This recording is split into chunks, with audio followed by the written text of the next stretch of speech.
sort of an unorthodox approach, if a religious historian can use that term, an unorthodox approach to ESL teaching. Interesting. So, like nowadays, your normal week, what does it look like? I imagine you're writing one day, or maybe in the morning you're Well, writing, then yeah, teaching that's a perhaps in great the question, afternoon. Lewis. So I try to reserve 2 or 3 hours in the morning to write. So that means I get up quite early. I'm an early bird.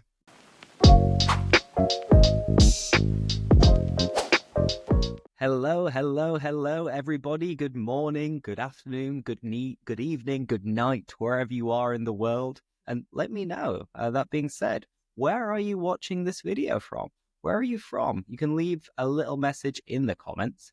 And today we have another fantastic conversation, little chit chat, an informal interview with a special guest. So, Professor Korten, Chris, welcome. How are you?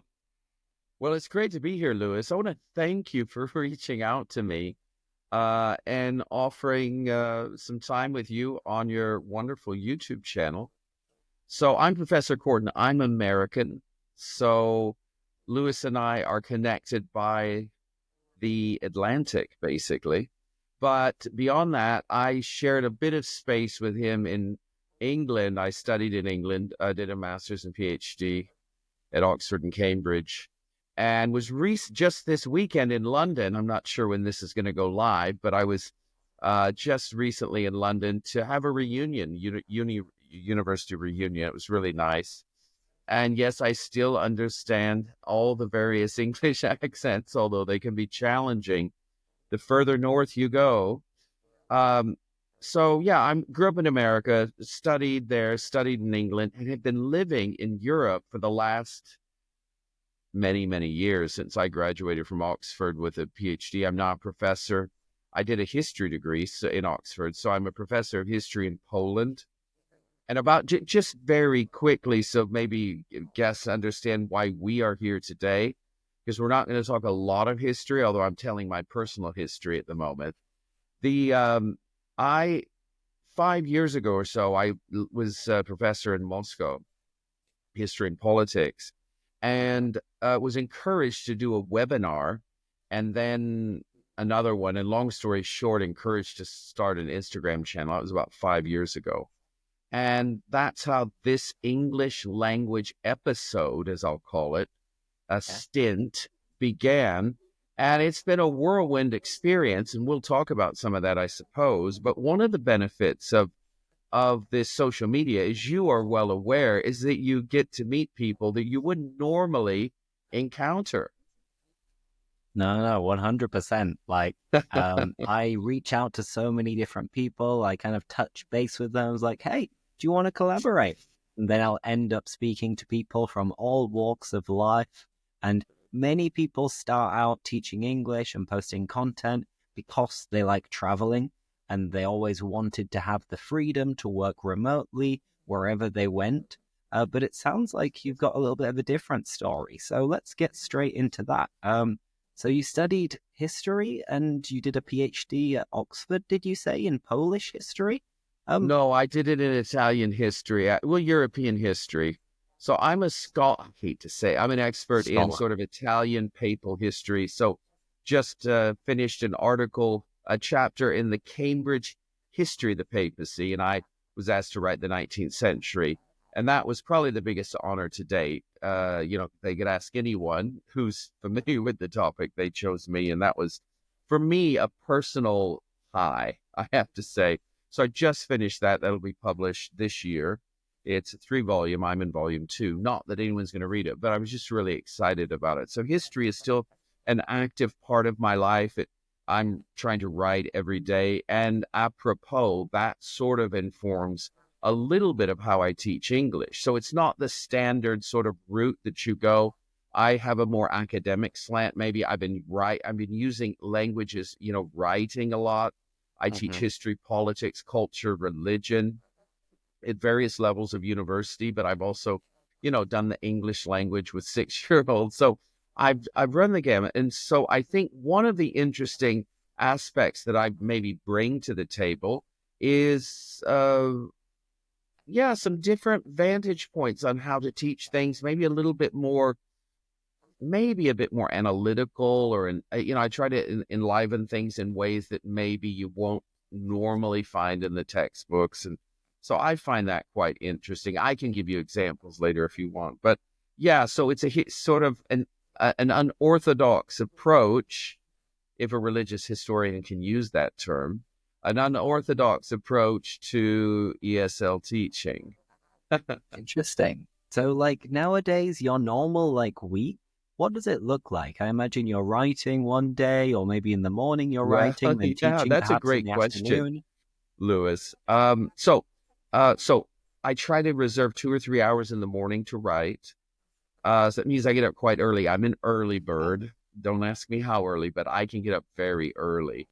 The So beyond that, then I've got social media things going on and courses, online courses, as you do.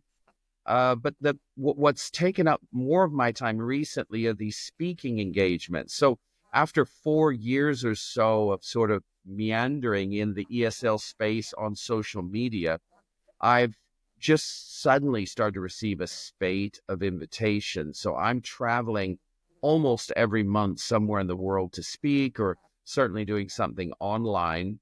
And also, I've started some ed tech projects because of this angle that you and I share, this space. I've always been looking for a business opportunity. And so a few things. I'm starting summer camps in Argentina and Turkey, which will be sort of branded things. Um, and then I'm doing an ed tech project, which I dealing with university actually, but it's actually this English language base, which is how I got into it. And so I'm actually going to Spain this weekend to pitch a venture capitalist, so VC funds. So yeah, it's very busy. So I'll be in Madrid this week, Turkey next week, because I'm doing these global trainings with OUP almost every month at the moment. So I was in Turkey, in Azerbaijan last month. I'm in Turkey now. And yeah, it's just really busy, but it's exciting. It I is mean, it exciting. sounds like you've got your finger in many pies and it's all going on at the same time, like you're traveling as well. You've got a lot on your plate. So A I lot on your wonder, plate. how do you manage it all? Like, how do you balance all of these different kind of commitments at the same time? Honestly, I'm not sure I'm doing a great job. That's the first thing, just full disclosure.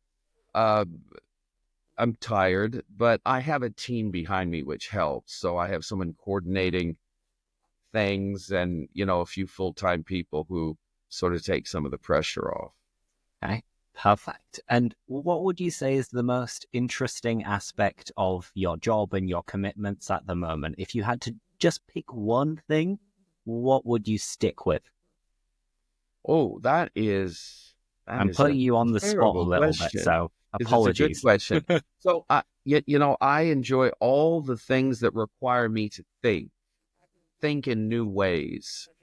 So I'm not going to answer your question directly, but I'll say that anytime the brain is active and, pushing the boundaries of what you understand or your knowledge, I've always found that stimulating. I'm fortunate to be in a position where that happens in several different areas, but I'm not sure I'm doing it successfully, but I'm doing it willingly. And I do understand in 2025, I'm going to have to learn to say no a little bit more, but I'm glad I said yes to this. That's it. Top priority, number one. There we go, Lewis. Now let's go back in time a little bit. And you were born and raised in the US. Whereabouts in the United States? I grew up in Nebraska, so right in the heartland, we call it. Actually, it's called the Midwest as well, although it's not in the West. It's squarely in the middle. And Nebraska is interesting for just a few things, not many. One is its agriculture. It used to be the beef capital of the United States. Texas obviously has a lot. And we have what's known as Omaha Steaks, which is the largest meat sort of steak sales operation in the country. Very large. It ships internationally, some of the best steaks in the U.S. We also, because we were centrally located, was the home of the first sort of these these phone call pay centers where they call you and try to sell you things because it could reach both coasts relatively easily within 2 hours. So that was the boom there. So we had billionaires sort of sprouting from there. And then we have the investment, Warren Buffett. Sorry, I would be Warren Buffett's from Omaha, my hometown. So we've known for a few things. It was a very good life growing up, I have to say. Okay, it's interesting. I only really know the name from watching some episodes of like the Big Bang Theory, where obviously that's based in like, I don't know if it's LA or somewhere in California. And then they'll make some comments and little jokes about Nebraska being like in the middle of nowhere. Yeah, the sticks, the boonies. But no, I guess it's an amazing place to be out in the wilderness and well, camping, Omaha's not stuff that like wild, that. unfortunately, but we have a lot, it's very plainsy. In other words, there are lots of plains. There's not even hills. There's a few hills, but if you're looking for outdoors, the thing that would interest you then would be the lakes. We have lots of lakes, not as many as Wisconsin maybe, or Minnesota. Minnesota is known for lakes, but we have a lot of lakes. So if you grew up in Nebraska, you would learn how to deal with snow and ski on water, ski behind a boat. So we learned, lots of people learned those types of activities because they were in abundance. It sounds pretty cool then. I guess it's a place that is almost undiscovered compared to other states in the US. Flyover state is what it's known as. Exactly. So everybody just goes from around LA or to New above. York, you never stop there. You go to Chicago, so you fly over, but you're not stopping in Omaha unless you're at the annual board meeting of Warren Buffett's company. Okay. And Warren Buffett is known because he's a famous he's like the investor. third wealthiest man in the world. He owns Berkshire Hathaways, and he's right behind Bill Gates in terms of $100 billion or something. So he's the most famous investor in the U.S. So everyone sort of in business knows who he is. Anyone outside of business won't know him, but he's called the Oracle of Omaha. Yeah, I know a little bit about him because obviously you always check out like who are the richest people in the world. That's right. Whether you agree with billionaires and multi-billionaires or not is a different question. Different story, isn't it? But I know he's known for basically investing in companies and then doing it in a very kind of cautious manner. So he's not going to put all of the money on Bitcoin, for example. But I mean, it seems to be working. So whatever his strategy is, it's successful. That's right. That's right. Now, obviously you're from the US, but you mentioned that you studied in the United Kingdom and you've been in Europe for a long time. Did you always kind of plan and want to move away and move abroad to the old continent? That's a great question. So I didn't always plan it, to answer your question directly, but from about 18 or 19, I started to have inklings of that. And then when I got into my early 20s, I thought, this is something I'd like to try. You live once, you want to see the world, at least I did. And America's great. When I say America, the United States, but also I've been to Latin America and I've been to Central America, South America, and Canada. Beautiful areas up and down the two continents, but I wanted to see other places. So I thought, okay, let's apply to a foreign university, and I selected a handful, but I ultimately centered on those that had English as their core language, just because I was nervous about my abilities in a second language. And so England and Ireland and Scotland were the obvious choices. So I applied and was lucky enough to get in. Correct. And this was in Cambridge?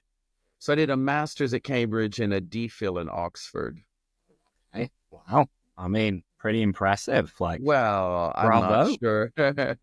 I'm not sure, but it was fun. If you enjoy learning and, improving and that thing, it was really a great experience. Without that, I would be very different. You meet different people. You meet people who are much more intelligent, much more gifted. So nowadays, I'm just always humble because I know that, there are a lot bigger fish in any pond I choose to swim in. And if you had to pick which university did you like the most? If you had to do it again and you could only choose Cambridge or Oxford, which one would you go for? Yeah, that's a great question. And you know what's interesting? It ultimately comes down to two factors. Well, maybe three, but the time I spent. So I was 1 year for an MPhil in Cambridge. I was longer, 3 or 4 years in Oxford. That's the first factor. So length had a bit of a decision on that. Your supervisor, I had two amazing supervisors, but probably the Oxford. He was the Regius Professor of History, so the top historian in the university. That was very special. And my closest friend, I did sports at Oxford, whereas in Cambridge I didn't. So I had more opportunities to integrate. And so did some rugby and rowing. And my best friends who I visited in London this weekend were parts of those teams. Okay. So I suppose if I had to choose, it would be Oxford. It's a little bit bigger, allows you a little bit more place to breathe. Cambridge is very small. I find Cambridge more beautiful, actually, but it's very small. So if I'm looking at a longer stint, it would be Oxford. Interesting. So you played rugby. Rugby is not a very American sport. Like, No, it's not, but it was really fun. Now, I was on the wing. Now, and for those who don't know, on the wing is at the very end, which means you're supposed to be fleet of foot. We'll let Lewis unpackage that one, but swift. I wasn't that swift, but I was pretty strong. I know it doesn't look like it now, but for for that position, I was much stronger than the average winger.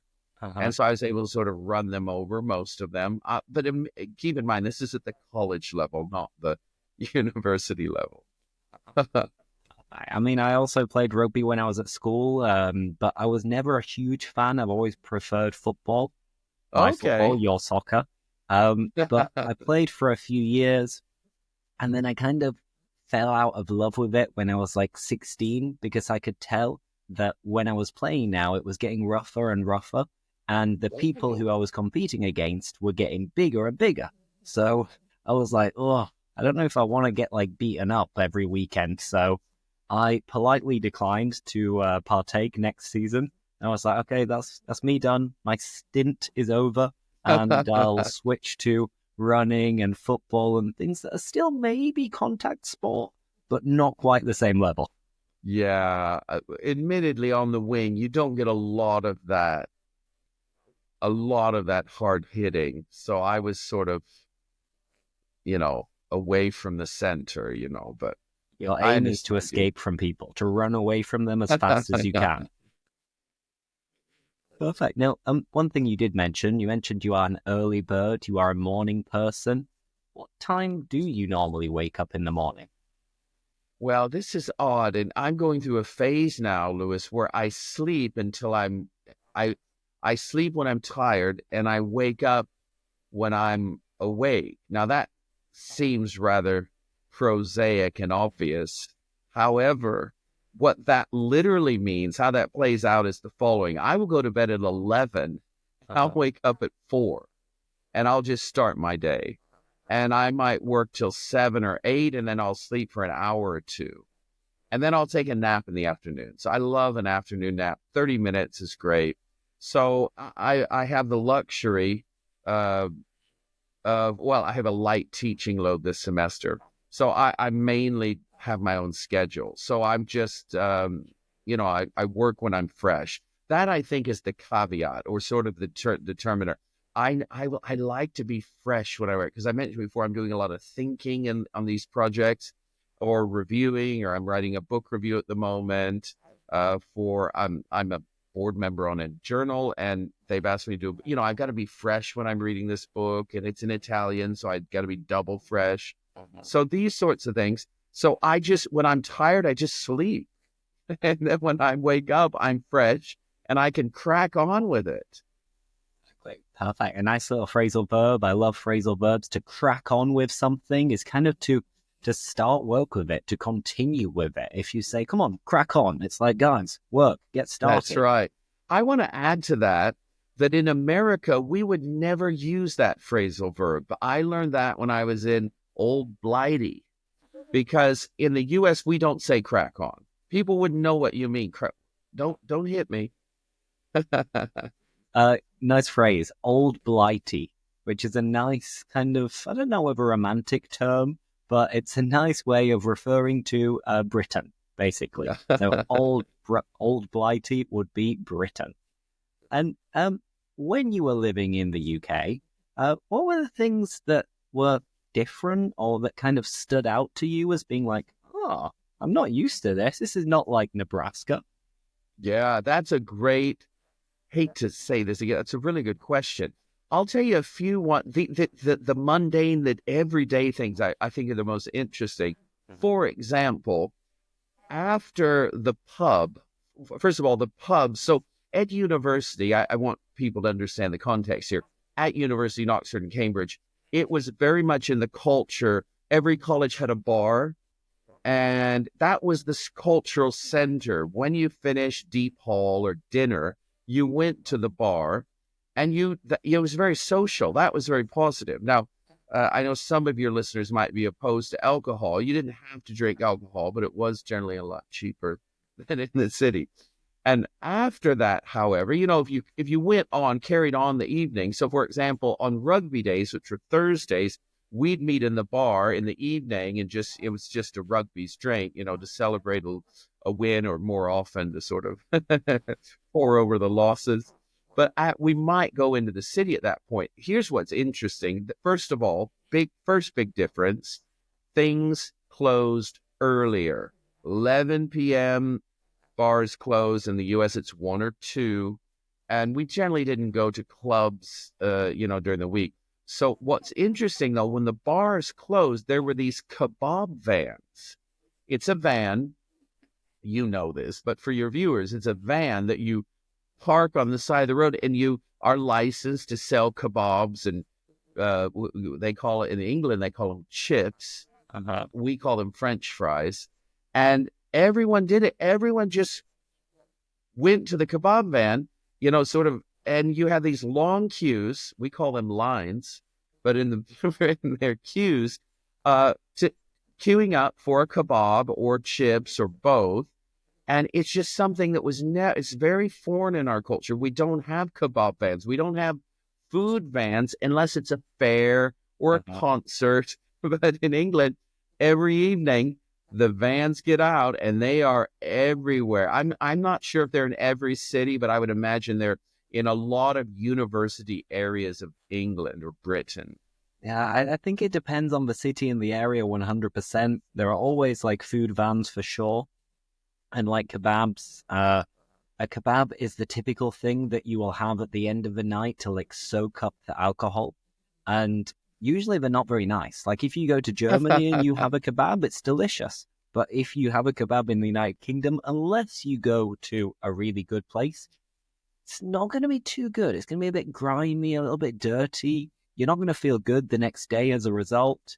And you're going to feel a bit guilty. It's like, oh no, why did I do that? I shouldn't have eaten a kebab. But it's kind of perfect to soak up the alcohol and hopefully prevent a hangover the next day. But it's easier said than done. Yeah. Perfect. Yeah, those walk homes from the kebab van were epic. Just great chats. Something that I would have never done in the U.S. I didn't actually go out much in the U.S. I was working a lot. I didn't drink in the U.S. I was a teetotaler, which is a new word for most of us. A teetotaler is someone who, as you know, Lewis, doesn't drink alcohol. They abstain. Abstain means they don't do it. And so I did that. I was just exercising, studying and all that. Got to England, and it's sort of the fabric of the culture. If I wanted to integrate socially, I had to meet everyone at the college bar. I would have no friends. I mean, that's the hard thing at the beginning of the year as well, in January and February, where everybody's on a bit of a health kick and you're telling yourself like, oh, I'm going to go to the gym more, I'm going to eat better, I'm going to abstain from alcohol. But then the social kind of plans kind of reduce. You don't have as many options to go out. So it's like, what do you do? Do you sacrifice some like socializing time, or do you drink? Now, of course, there are other plans that you can go and do, but in my circle, most of my friends on Thursday, Friday, or Saturday night be like, Lewis, do you fancy a drink? Do you want to come out? And I'll probably say no once or twice, But then the other once or twice, I'm like, yeah, sure, let's do it. Sounds like a plan. Yeah. Yeah, when I went to England, London this weekend, our starting point was the Red Lion, and I don't have to tell you what that is. So I mean, it's definitely a pub name. exactly, it's just the culture, and actually it's a great social phenomenon in England that you have in the U.S. You have pubs. We normally call them bars, but it doesn't quite have the same vitality to it. I would say vitality is sort of energy that you have in the UK. It is more socially acceptable. It's a social norm. Whereas in the US, we didn't necessarily have the first port of social call in a pub. We would meet in a coffee shop or a restaurant. So it's a different feel, and I think it has different meanings and connotations depending on where you're at, which continent. No, absolutely, absolutely. So if anyone is thinking about visiting the UK, check out a pub. You don't have to drink, but there are also a lot of like gastro pubs where you can go for a nice meal, a nice pie, some mash, Right. stuff like that. So check it out because, if you're there, when in Rome, do as Romans do. And um, talking about Rome, actually, it's a nice little segue. Nice. You said that you studied Italian history, right? Italian Yeah, so college? I lived in Rome this year. Actually, I was on sabbatical. For those listeners who might not know, a sabbatical is an extended holiday for professors or researchers to crack on to make progress on a book or an article. I'm trying to write a biography at the moment, so I'm working on a book. So I was in Rome at the Vatican Archives, Vatican Library, and the Rome National Library, and I also took a few guest lectures. One was in the Vatican, the main Vatican University, which is called the Gregorian. And I was asked to deliver that talk in Italian. And it was live on YouTube.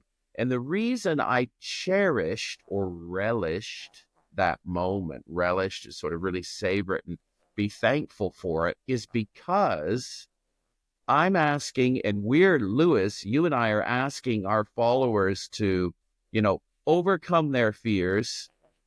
Don't worry about mistakes.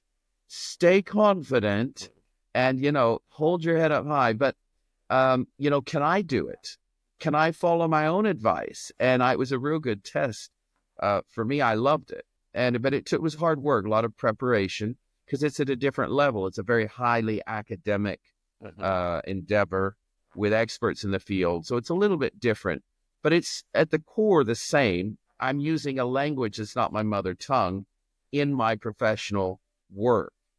And we're advising our students in ways that are not too dissimilar. And so I really enjoed that.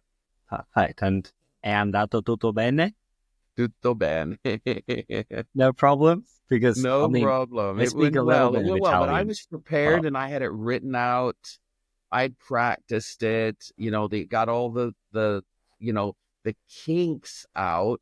Got all, exactly. eliminated all the little issues, the little errors with pronunciation, getting the right words. We call those the kinks, getting the kinks out. It's a term we use in ironing, but we apply it here as well. So just tried to, do the best I could, and it went well. Like, so when it comes to learning a language, obviously you speak Italian. What other languages do you speak, first of all? Well, I've lived in, because of my research, I've lived in many different countries of Europe. So I had to sort of come to grips with all of these in the library and at the restaurant. So, I lived in Germany, studied German at the Goethe Institute. So I lived in Germany and I studied there in Austria and Spain and Italy. And I live in Poland and do work there. In Russian, I've spent extensive time, more than a year in Russian archives. So Okay. I've had to, find my way around in those languages for sure. Right. Now, I always recommend like watching series, videos, listening to podcasts, and basically doing everything possible and without really reading, just because that's what I've done as a language learner. Because I've never been that keen on reading, I've always found it a little bit tedious. And it seems like your way of learning languages has been the opposite, where you've had your head in books and archives, and then kind of as a result, you have improved your languages. So Exactly. Yeah. Yeah, that's interesting. And I think we are teaching our perspective on language is forged from our own experiences. And your experiences aren't wrong. And they're certainly in the majority. Most people aren't learning, you know, starting with a grammar or a book. I got to tell you, though, a great story about this. And it encouraged me to give it a go. Now, give it a go is something you'd hear in Britain. You wouldn't normally hear this or say this in America. But I remember very clearly my professor's wife and their son was in Rome years ago, 20 years ago. And we were close. And they said, listen, we're going to be in Rome. And I said, let's meet. So we met for a pizza. And I was asking her, and David's a son, very, very close with me. And I asked, how did your husband learn 13 languages? Because he did the Habsburg Empire, which required you to be proficient in at least 11 languages, including Czech and Hungarian, which are really difficult. And he spoke fluent Czech and Hungarian, in addition to most all the other European languages. So I just asked her directly, because, I'm his new PhD student, and I have none of this talent and confidence. And I said, how did you do it? How did he do it? He said, you know what he did? Now, this is pre-internet. It's really funny. And I don't encourage or advise anyone to do this because we've got a lot simpler ways to do it now. But he would grab a dictionary.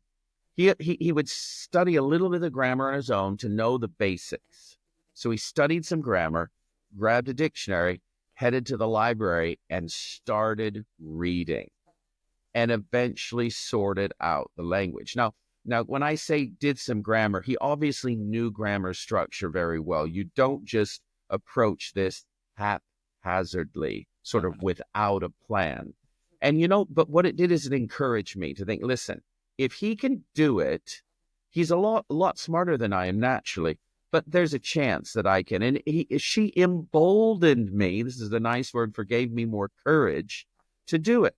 So I did that with Italian, Polish, Russian, all the languages, really, Italian. I just got to the Vatican Library, knew the basics of the grammar, pulled out my Germany, pulled up my Wörterbuch, my diccionario, my dictionary, and just started reading. Was it painful in the beginning? Oh, you can't imagine how painful. It sounds excruciatingly painful. Yeah, but when you really want to learn it, when you're excited, you don't feel the pain as much. I would not recommend that today, honestly. I think there are many better approaches, and I think, Lewis, you're obviously up to date on the best approaches, and you're advising your students in the right way. But that's how I did it. Old school. As you said, there are different ways of learning a language, and now we take for granted a lot of the apps and technology that we have that makes people much lazier.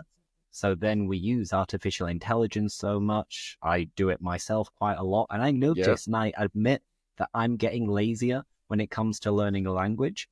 And just because learning a language has become more accessible and more fun doesn't necessarily mean that it's become more useful and more productive. Like, if you could learn a language from scratch now, knowing everything that you know from your experiences and the technology that's available nowadays, how would you approach it? How would you learn a new language? Wow, that is putting me on the spot. Again, sorry, we didn't prepare any of this. I didn't let him know about any of the questions. This is a great question. We're just riffing and improvising. Yeah, riffing is great. Just sort of improvising. So here's what I think the starting point should be, we should all ask ourselves, what's the end goal? What's my goal? Why am I learning this language? I think our method or approach to that language, in other words, how we begin and how we daily improve with frequency, depends on what we want to do with it. If we want to travel, it's very different from wanting to attend university, and take the IELTS, or to, write, business reports or research, in my case, academic things. So I think you have to take that into consideration. And I know you know this as well, but when we're asking new students who want to take our courses, one of the first things I ask is, why do you want to take this? What's your end goal? What is it that you want to achieve? Because language is often a conduit to a bigger or greater end. And we have to find that out in order to sort of understand what the best path is. So, for example, me, more of an academic bent, sort of leaning, means that I'm going to take the grammar a lot more seriously. I'm going to take writing a lot more seriously. I'm going to take reading a lot more seriously, because these are things I'm going to have to exhibit, show in my actual job and in my studies. So speaking, ironically enough, speaking has a lower priority than the other one. So I can do really well in Scrabble in about 6 languages and beat most native speakers, but I can't speak my way out of, an issue. I can speak and I can understand, but it's not beautiful. But Scrabble is a different story. And it's interesting. Pretty good. Yeah, you're using lots of very nice academic advanced words as well that I personally would only see in like some books or the news from time to time. And I'm like, oh, that's a nice one. Oh, that's a nice one. But they don't really come naturally to me because I'm not used to doing this. And this is the importance of like knowing your goal. Do you want to speak very fluently and kind of copy people's accents? Do you want to feel comfortable in a pub, for example? Or is it more about work or academia, all of these things? So it is very important to establish your goal from the beginning, and then your method of learning the language will change depending on what your goal is. Yeah, I'll add one. That's absolutely right. I'll add one thing that I think makes learning languages and learning anything really interesting is at the end of the day, it's very personal. So for me, and I think for a lot of people, but certainly for me, when so if I listen to big words or nice words, I would think, in the moment, I'd say, wow, that's great. But I would never probably replicate or use that word again, because it just goes in one ear and out the other, as we say. If I would see it on in films, because we talk about watching films, I would be maybe enamored with that word, but it would be gone very quickly. Now, when I begin to obviously use it myself, that's different, but that doesn't come for me straight away unless I consciously just repeat the word I saw. It more naturally, though, is when I read it. I still will forget most of the words I read, but here is for me the turning point in terms of a lexicon, in terms of vocabulary, because a lot of students want to know, how do I develop a vocabulary? I don't think it's an easy endeavor. But 2 things have helped me. One is you have to sincerely want to expand your vocabulary. If you don't want to do it, but you feel you have to do it, that's going to be a terrible, terrible endeavor, exercise. I think very boring.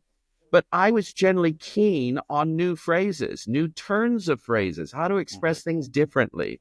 So it was fun for me. That's the first thing. And you know that when you enjoy it, you remember it more. You're involved. But the second big point for me was writing. So I'm a writer. I'm writing articles and doing these things. And for me, I understand. And I played games with it. I would always, and I still do today, try to use new words, 5 new words I've never written in an article. And here's what I learned about myself. When I write something down, I never forget it. So these big words come back to me because I've written them. Not that I've read them, not that I've seen them, not even if I just repeated it in the moment. But writing for me has been the magical moment.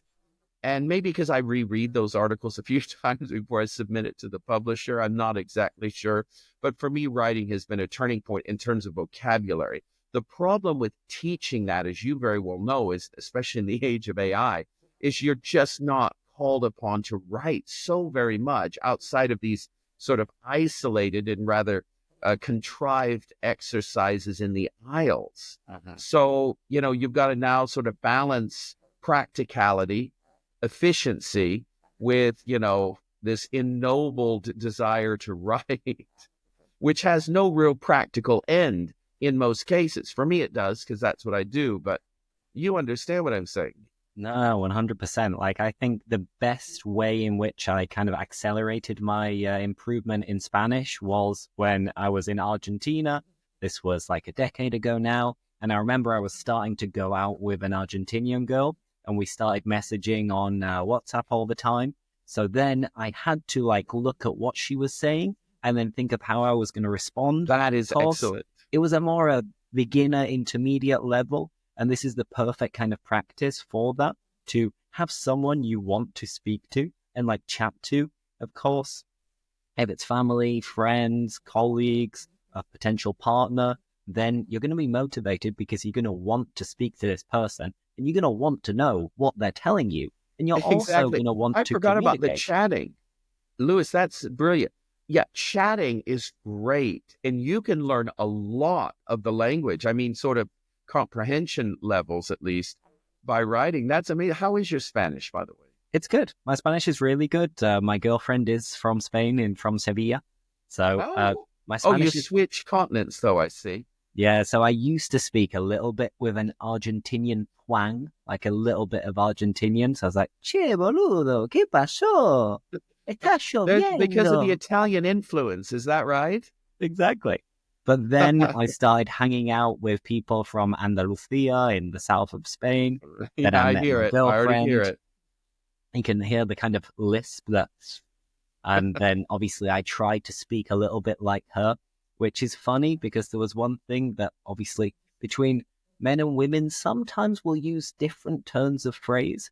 And because I was speaking to my girlfriend more than anyone else, I started using like kind of pet names or weird names that usually traditionally men wouldn't use.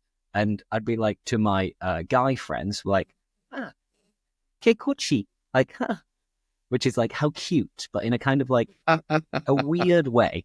So there are some things that you've got to be aware of when you are speaking to someone for a long time and you're kind of copying and imitating how they speak, that we need to be aware that sometimes if you're just speaking to little children, for example, it's a different register than if you're speaking to a teacher, for example. So there's something to have in mind.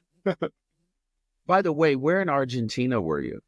I was actually in a little town in the south of the province of Buenos Aires called Bahia Blanca. Ah, okay. And I lived with an amazing family, and that way I was immersing myself in the language. We had asados every Sunday with like 30-odd people. So there's lots of wine, lots of good meat, some salad, some bread. So that was the highlight for me, that every Sunday without fail, we had this amazing Argentinian barbecue. Beautiful.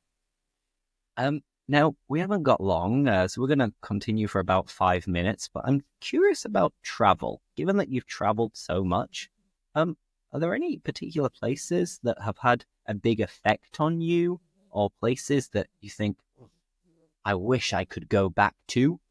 What would you say? That I do. So I'll tell you the big sort of, there was a lifestyle shift when I went to Rome. So I'm an American from Nebraska, as we've already established. And we've already established that most people don't know anything about it because it's in the middle of nowhere. And you can imagine the lifestyle's a little bit slower than New York and Los Angeles. When I got to Rome, it was in evidence by what you wore. I looked around and understood that I was not only the worst dressed person, but the least handsome. I mean, men went through a lot of effort to look good. Their clothes were a little bit tighter than normal, admittedly, but they looked amazing. I just admitted that. And I looked in the mirror and I thought, my goodness, I'm no longer on a farm. I've got to do something. And so, you know what? It heightened my stylistic sensitivities.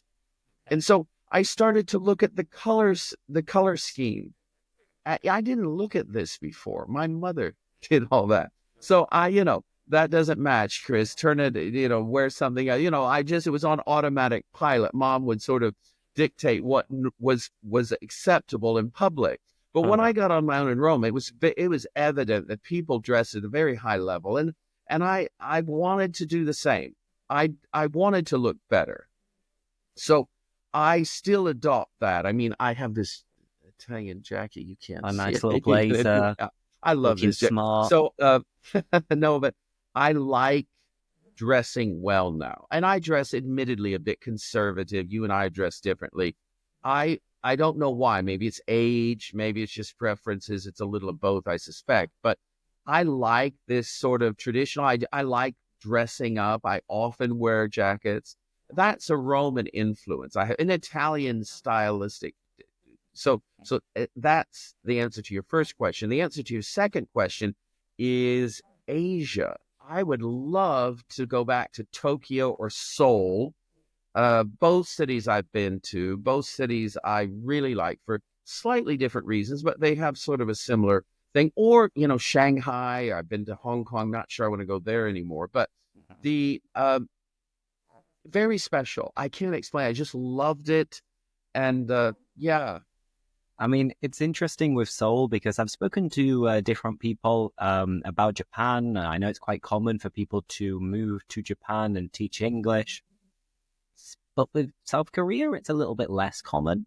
And I watch a YouTube channel which is called Korean Englishmen and Jolly, which they're mainly about Korean food. And the second channel is about American food and stuff like that. And it's funny. They're English. They have a laugh. So if anyone's interested, check out Korean Englishmen or Jolly on YouTube. But they record some special kind of documentaries in South Korea. And it looks like the food is incredible and everything's very clean. Everyone's very respectful, very friendly. And I was actually in Australia teaching English as well. And I remember having like 2 or 3 Korean students, and they were really, really lovely. Like, everybody was, but they were like, sometimes they'd get me a coffee before class, and I'd be like, guys, you didn't need to do this, but thank you so much. You're amazing. And in Korean, they say, 감사합니다, I think, which is like, thank you in Korean. I love the cultures there. They're it's a respectful culture in both cases. There are differences historically and politically too, but in terms of just living, maybe Japan is a little bit, I enjoyed it a bit more, but I like Seoul a lot. I would love to go back. I've had an opportunity and, for whatever reason, it didn't materialize. But that, a little bit of a regret there that it never happened. And yeah, life moves on, doesn't it? Exactly. That is what it is. But no, we'll call it a day there and finish off. If anyone has any questions for Professor Korten, then let us know in the comments. And as I said earlier, let us know where you are watching this from, because I'm always curious to know if you're in Europe, the Americas, Asia, Africa, etc. And yeah, it's been a very interesting, eye-opening, intriguing episode. I've learned a lot about you and the kind of interesting life that you've had. So if you ever want to do this again, then I'd be honored. And good luck with all of the projects that you've got in 2025, because it's going to be tough to balance it. But waking up at 4 o'clock in the morning, you've got enough time. Louis, I want to thank you for inviting me. Lovely to meet you. You're just wonderful. I know you're an excellent teacher, and you've obviously done really well on social media. It's a pleasure to officially meet you, and I'd be more than happy to come back at some point in the future. Fantastic. So thank you for inviting me.